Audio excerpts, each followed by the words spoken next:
12.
After my father's death, I started doing worse things, but I always been bad. It just, I wanted to see my brother in the first place, because he caught a dog case. So when I turned 16, I caught a dog case. And I seen he went to prison, and they sent me home. So I got violated to come back here. You said you've always been bad. What do you mean you've always been bad? I always been in trouble. I've always been a juvenile. I've been in placements. I went to Vegas, went to boot camp. I always been in trouble. And none of that worked? Nah. No place that they sent you before you ended up in prison worked? None of the therapy, none of the placements, juvenile detention, nothing worked? Nah.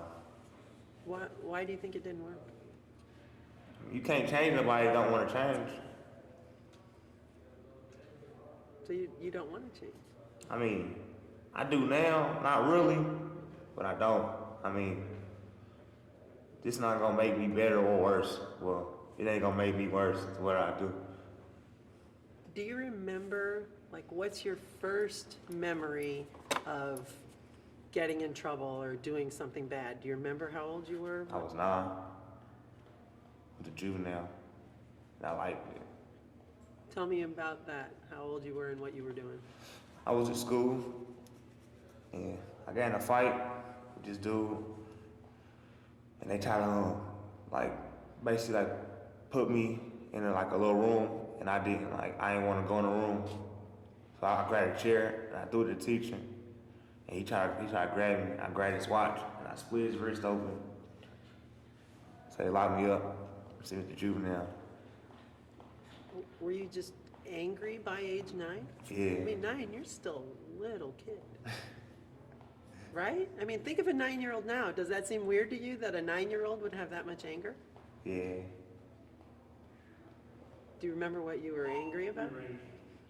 It just cause, I don't like people putting their hands on me, when I get some fights and stuff, cause one time I got in a fight at school, and this dude that I didn't know, somebody's parent grabbed me up.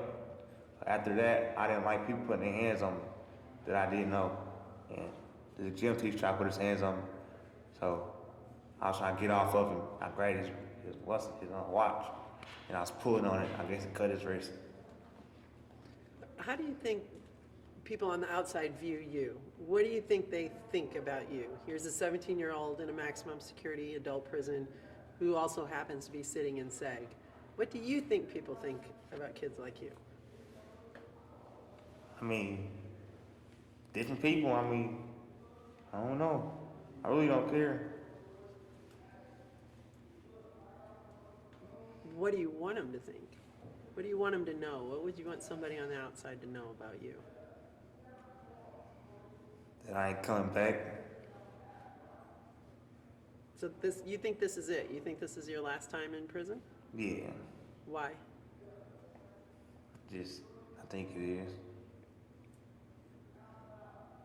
Do you think it's doing any good for you? Do you feel like, all right, I've had enough of this? I've been doing this stuff since I was 9 years old. I'm over it? Yeah. I've been trying. I've been trying to improve. It's slowly but surely. I've been reading the Bible. I've been trying to change, but I don't know. Can you think of any reason why, you said your brother, is your cousin also here? Yes. So there's 3 family members all in the same prison. Was there abuse in your background or something that you think? It wasn't our day. Got caught for what we was doing. Do you keep track of the days? Are you counting down? Nah, like, I know what day I got here, so I just count up. It just narrowed it down to like what day I was here. What day should it be? Have you heard anybody else around you in any of the seg cells? Do they start to go nuts after a while? No. It's this dude upstairs, he a dog. He been here about 2.5 years. In seg? Not like 2 years. In seg, 2 years. In CCU. Are you, I think I know the answer to this already, but are you afraid at all to transition either to another prison when you turn 18 or to transition into the general population here at Wabash? I want to go to Pendleton with my uncle. So your uncle's locked up too? And my brother, he's Miami. My other brother in Miami. My uncle, he's in Pendleton. I wanted to go to Pendleton with my uncle though. Okay, so name off for me all the people in your family who are in prison. My brother Brandon, he's in Miami. My cousin Kenny, my brother Kenny, he's in G. My cousin Jamal's in G. My uncle Williams, he in Pendleton. My cousin James, he's in the foreign. My uncle Ricky, he's somewhere. I forgot where he at though. I think I got another one locked up, not for sure. So we're talking 6 or 7 family members who are all in prison. My granddaddy, he in Miami. My uncle Sam, he's in Newcastle.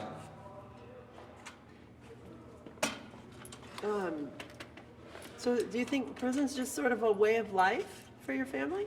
Nah. You don't feel that way? Nah. Because what you just ticked off about 7 family members who are in prison. Do you think that's normal? Like, does that seem normal to you? People get locked up every day. I mean, guess we wasn't the lucky ones. How does is your mom in the picture at all? Dad? Yeah, my father had killed. He died in front of me, my brother Kenny face. But my mom, yeah, she's still in the picture. She's still writing us and stuff. Your dad got killed in front of you? Mm. How? Well, we at the house. Somebody knocked on the door. I ain't gonna say no names. Somebody knocked on the door, and my dad opened the door. Dude was like, "You motherfucker!" Pushed him, I guess, and he started shooting. My dad ran back in where we was at, and he fell on the ground. He stopped, he started fighting for breath, and he stopped breathing. How old were you? 14. You were 14 when that happened, in front of you. Mm-hmm. You think that affected you forever? Yeah. Yeah. I mean, most kids really can't imagine having their dad shot and killed in front of them. What did you do after that? Do you even remember? Was it just... But that day, made threats. That's all I could do. And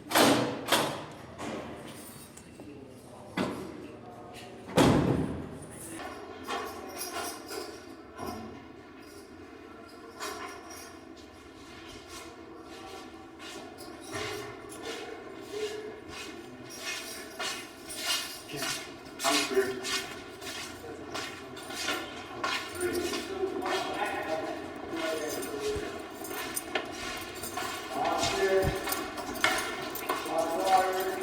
Hey, D-Man. That shit trash. You're 512. That shit trash.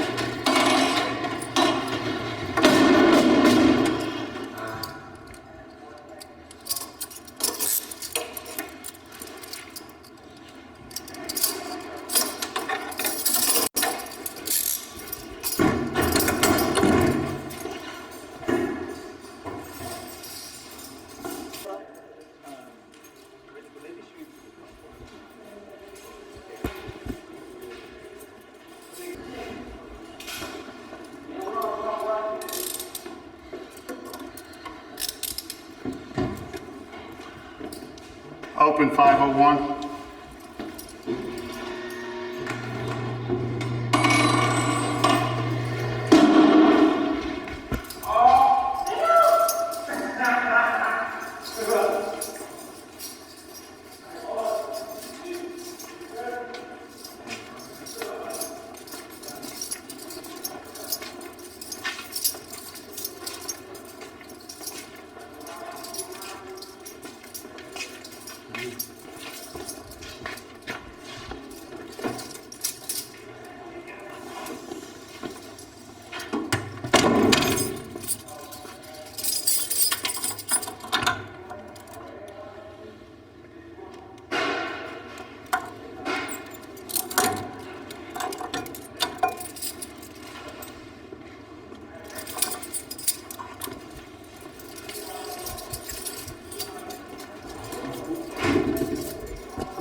My name is Demonae 17 years old. So did they tell you how long you'd be in SAG? It's kind of the reason why my out there so long, because I didn't know when I was getting out. So I got to acting a fool, and then I caught a year down here. So they gave me a year SAG, and then they finally gave me my out day when I was supposed to get out. And I was supposed to get out the next week. I was already down for 3 weeks, and I didn't know where my out day was. So I got to acting a fool, and I finally wrote the counselor, like, when am I supposed to get out of CCU? And he was like, well, you was supposed to get out in another week, but about a year or so, now I'm supposed to get out September 19th. So that's another 6 months. So you'll be in SAG another 6 months. And you've already been in SAG 6 months. 6 months. Do you start to go crazy after a while? In my room, yeah, really, yeah. I mean, but you gotta deal with it, because there really ain't nothing you can do about it. I mean, Trying to explain to someone on the outside who's never seen a seg cell, who's never been in a seg cell, but what's it like? man, it's like being like a dog locked in a cage. There ain't really nothing you can do. You gotta make something out of something. It's not fun being locked up, but by me growing up around all these dudes that's my age, and I know so many of them because I've been knowing them for years, is like I'm used to having fun with all of them. Like we're used to fighting, throwing chairs, acting a fool together. So when I'm getting out, I know I can't be doing all this because I'm gonna get a big chance to get locked back up. So I do say it was fun, but I don't want to be here no more, man. I miss my little brother too much. So how is your little brother? What's going on with your brother and your sister? Do you know? My sister, you wouldn't even want to know. She supposed to get out of girls' school the 29th of this month. So she's Incarcerated too. incarcerated in a girls' prison. And she get out on the 29th of this month.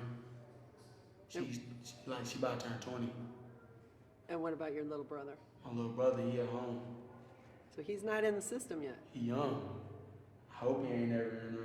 How old is he? Do you know? He about to turn 9. Yeah, he probably 9 already, one of them. Is he still with your grandma? Did you get any visits? No visitation.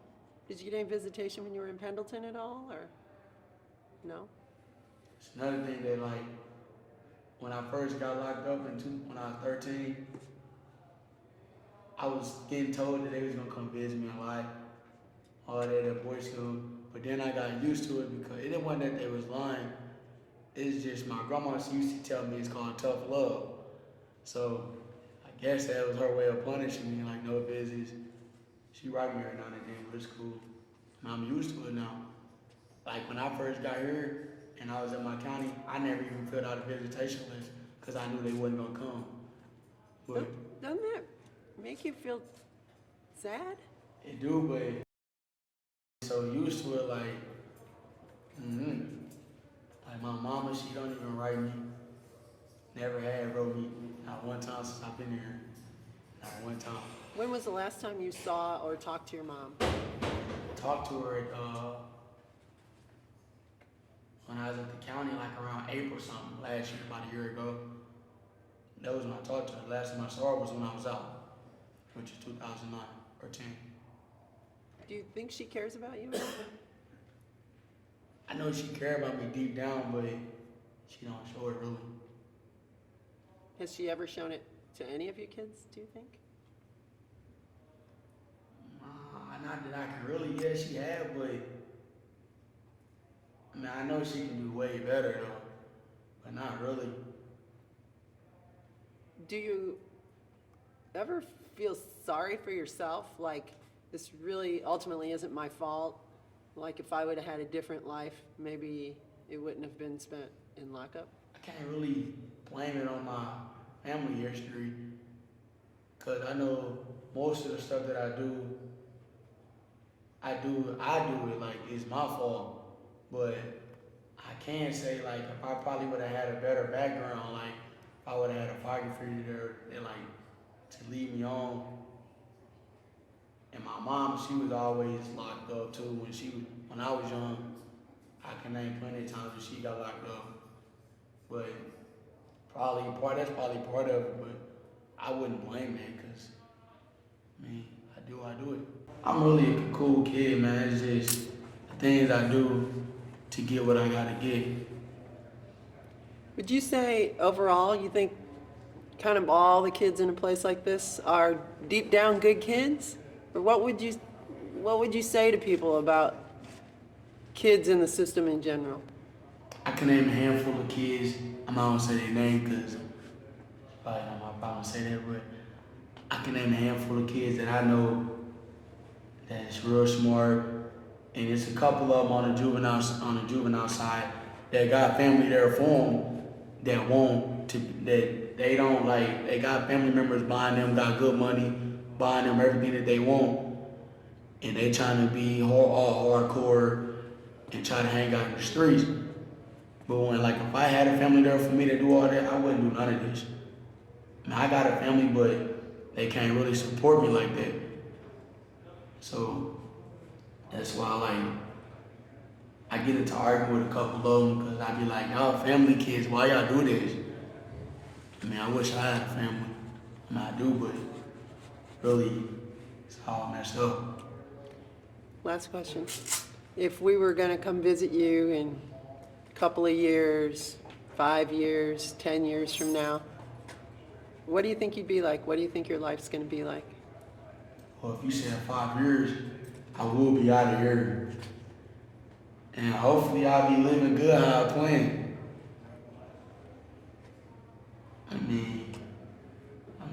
I hope I'll be living good how I plan.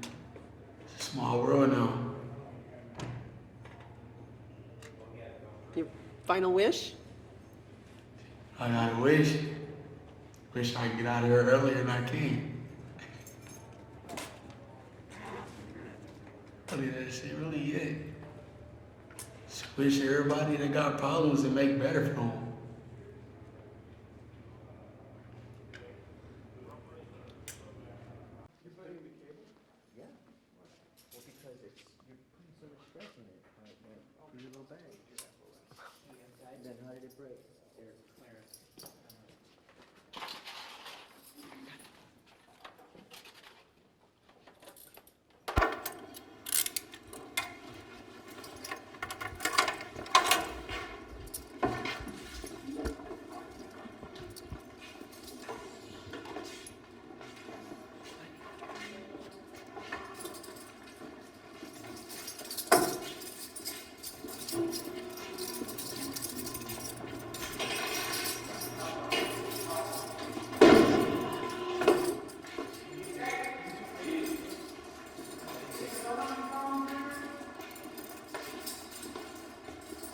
Secure 501.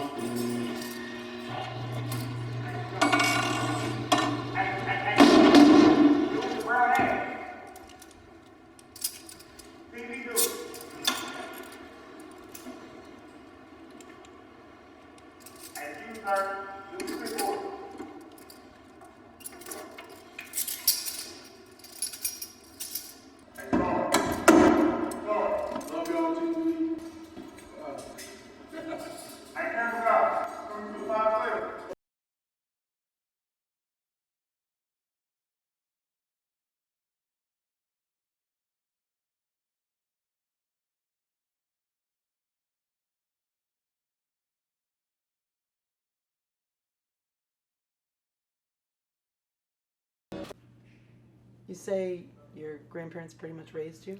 Since I was 8.5 months old, they did. Do you know where your parents are? Or? No, my dad, he could walk through the door right now and I wouldn't have any idea that was him. And my mom, she tries to be there for me, but she really doesn't. She was going to try to actually have me come home and stay with her, but she doesn't have the money for it. So you're going to go back to your grandma? Yep, my grandparents.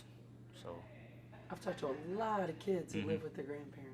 Do you guys talk about that, your family situations? Yeah, I talk about it with people all the time, really. Just a lot of people I've talked to in here, the J3s, the juveniles, they relate to me on it. They don't know their mom or their dad.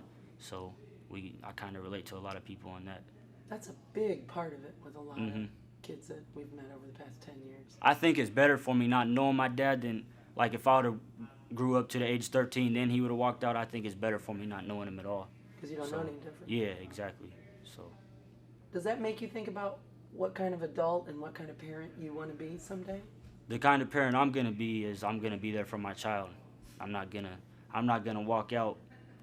Because if you're gonna get somebody pregnant, you should think before you do it. You know that you're gonna have to be there if you have a kid or whatever. That's immature, really, to me, not to be there for your kid. That's not right for them. How hard do you think it is to break the cycle of life that you've sort of lived? Because we've had a lot of kids say, man, I'm scared to go back home. I'm scared. It's gonna be real hard for me because I've been locked up so long. This is really what I know right here. Get up in the morning, same old thing, do this at this time. When I get out, I'm not gonna have to worry about that. It's just I'm gonna be able to do what I want. It's gonna be tempting. It's really tempting, especially the people that's in my life. They're gonna be trying to, come do this drug, come to this party, get drunk with us. I'm gonna have to say no. It's gonna be hard, and they're gonna look at me like, that's not cool. And I'm gonna look at them like, well, if you've been where I've been, you'll see why.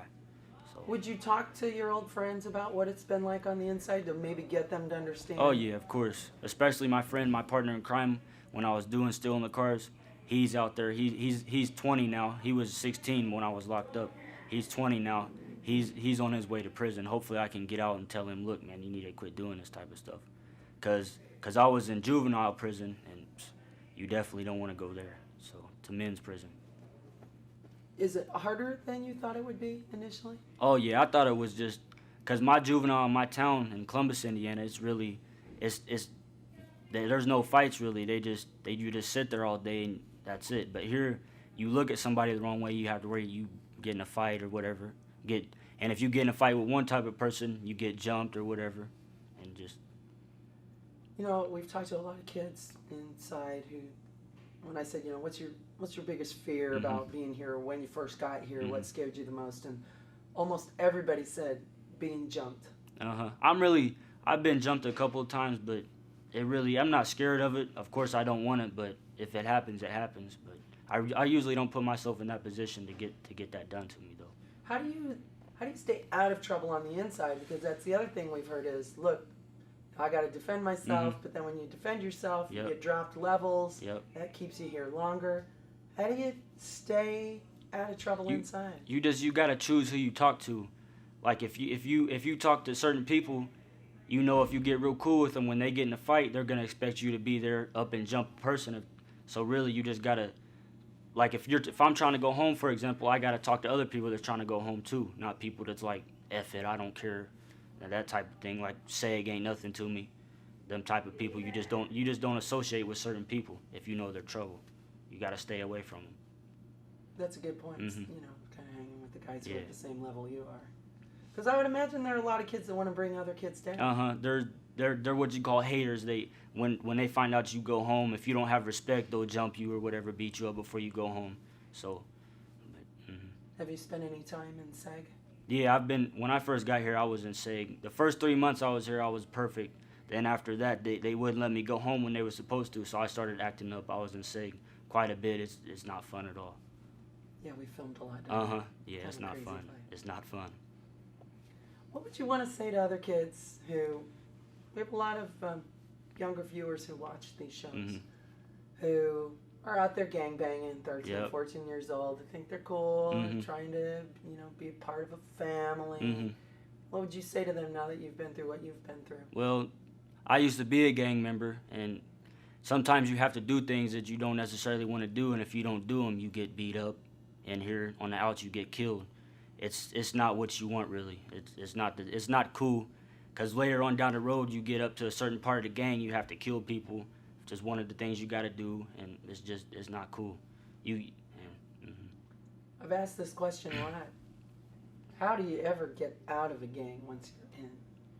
Well, there's a certain thing you got to do once you get to a certain rank in a gang. It's called folding your flag. You do that. That when you get a certain rank, you can do that. That's what a lot of people do. Explain what folding your flag is. You say, well, if you're in here, what I did was, you're given a prayer. You know how you pray to Jesus or whatever. You sit down, you close your eyes, and you say a prayer to get out of it. That's what you do. On the outs though, you would take whatever gang you were in, Vice Lord, IG, whatever. You would take a blue or red flag and fold it so many times and say a prayer. But in here, you just say the prayer, just a prayer. So then, okay, on the outs, you went out of your gang, you fold your flag. Mm-hmm. They just let you out? No, you might have to worry about somebody trying to find you and trying to kill you, but most of the time, so many people want to join a gang, they just go get another person to replace you. So it's really nothing to them. Is it really that easy to recruit kids to be? Mm-hmm, it's real easy because kids they think they don't know nothing. They never grew up in a hood or whatever, and they want to be in a gang. So they come from the country or whatever. Yeah, I want to be a gang member. It sounds cool. Then when they get into it, 2 or 3 months later, they find out they got to do a whole bunch of things, beat people up, fight people. It's not cool. Do you think? So, you're actually in a pretty good mood because you've got some pretty good news. Tell us what's coming up for you. I'm getting ready to leave. I've been here 6 months at Pendleton. I'm going home on the 31st. That's Monday, this coming Monday. I'm really happy about it because it's not fun to be here. It's hard. It's actually hard to get out really because you got to worry about people messing with you and stuff like that. But I got respect, so I really don't have to worry about that because what I've been through in the past with people. How did you gain respect? I noticed that in just fighting people. When I first got here, I told people no, I don't want to fight. Then they told me I couldn't go home. So people was like, because most people they come here and they use the excuse I'm trying to go home, when really they know they're not getting ready to go home no time soon. They're just scared to fight somebody. I fought the biggest and the baddest people, and after about the sixth person I fought, people was like, oh, he'll fight you. Don't mess with him. So. And then it was easier for you to do your program. Yep, because they knew not. Because if they know that you're gonna do something, even sometimes people, they're called snitches. They get beat up for snitching. If somebody knows somebody's gonna snitch, they won't mess with them. And then very, very rarely, if somebody snitches on somebody, they'll get beat up just as bad for something. So yeah. It's like a whole world all itself. Yeah, it's just a whole new world in here, different than the outside. So what are you most excited about when you get out? Getting a new car, and my driver's license. So tell me where you're going to go live once you're out and what your plans are. I'm going to live with my grandparents. My plan is to get a job, get new friends, a girlfriend maybe, and just get a good paying job and stay away from stuff that's going to get me locked up. Because my next step is prison. That's where I almost went this time, but they decided to send me here. So stay away from that type of stuff. So do you feel like in a way you were sort of given a second chance by not? Oh yeah, I've been given many chances. This is my second chance before prison. So yeah. So in total you've been locked up 2 years? Yeah, 2 years. 6 months here at Pendleton. Uh-huh. And before that? I was at the facility Logansport for a long time, and a facility in Fort Wayne called Northeast. I was there.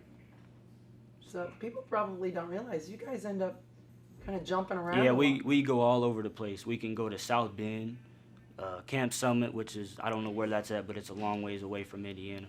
And then there's a boys' school in Bloomington. It's closed down, I think, though. So have you made what you would consider any friends inside here? Tell me about any relationships you guys form with each other, since you're all kind of going through the same thing. Really, the biggest relationship that's hardest to get is a white person with a black person, because there's a lot of racial stuff going on in here, because there's white supremacists and stuff like that, just racial stuff going on. But me, I get along with everybody, really. I'm easy to get along with, so. Yeah, I remember in group they were talking about there were some racial issues. Uh-huh. And somebody said, I don't know if it was you, they said, keep the troublemakers down in Yeah, SAG. keep them in SAG because they're gonna get beat up. Because really, whenever white people go against black people being locked up, they don't usually win in the juvenile system. So when they have racial riots or whatever. So I would imagine a lot of times there's just kind of a few troublemakers on any given unit who can upset the entire. Oh yeah, one person can disrupt the whole tranquility. That's interesting. Mm-hmm. So what would you want to say to people on the outside who think, they drive by here and they go, oh, Pendleton, bunch of throwaway kids, no good kids. Most of the kids in here, they get out and they do good. Some of them, they come back. Some people that I'm here with right now, they've been here. This is their third or fourth time being here. Some of them, they just don't care. They don't have no family really in life. They don't have nothing to look forward to in life. So they say, screw it. What's it being locked up another year or two? What's going back to me? I don't have nothing to lose. But me, I have my grandparents in my life, so it's good for me. What do you think anybody could do to help kids before they got to this point? Anything? Well, really, the only thing you can do is talk to them and show them what it's like, or tell them what it's like. Explain to them, yeah, this happens, you don't want to do this. My cousin, actually, he just got sentenced to boys' school. He's in Logansport facility right now getting ready to come to boys' school, so. Do you think that it also comes down to parents or grandparents or brothers and sisters? It has a lot to do with the type of family setting you were raised in, because me, I was raised with no father. I don't know my father. I don't know him at all. And my mother, she tried to be there occasionally on Christmases or whatever, but she just couldn't. She didn't do a good job. So, yeah. And that has to affect you. Mm-hmm. It does greatly, because I think if I had my mom and dad in my life, my dad could show me, take me places and do things. I wouldn't have to commit crimes to have fun or whatever. Because I've found that with a lot of kids, they just feel like they had a big piece of their childhood missing. Mm-hmm. It's really weird if you don't have your mom and dad, to me. But my grandparents, they've tried their best to be there and take their spot, even though they're older and whatnot. Oh, good for them. But they've done a good job, though. They have. Any final words you want to say about, what it's been like for you, what your hopes are for your future, what people should know? It's been a great experience for me being locked up. When I get out, I can tell people, yeah, you think it's cool. You're trying to get locked up. It's really not. And my future is don't be locked up for the rest of my life. Do something good with my life. Well, when we try and track you down in a year, I hope that's exactly the way it is. All right. Be out and doing well. Okay. Okay. Thank you. Thanks.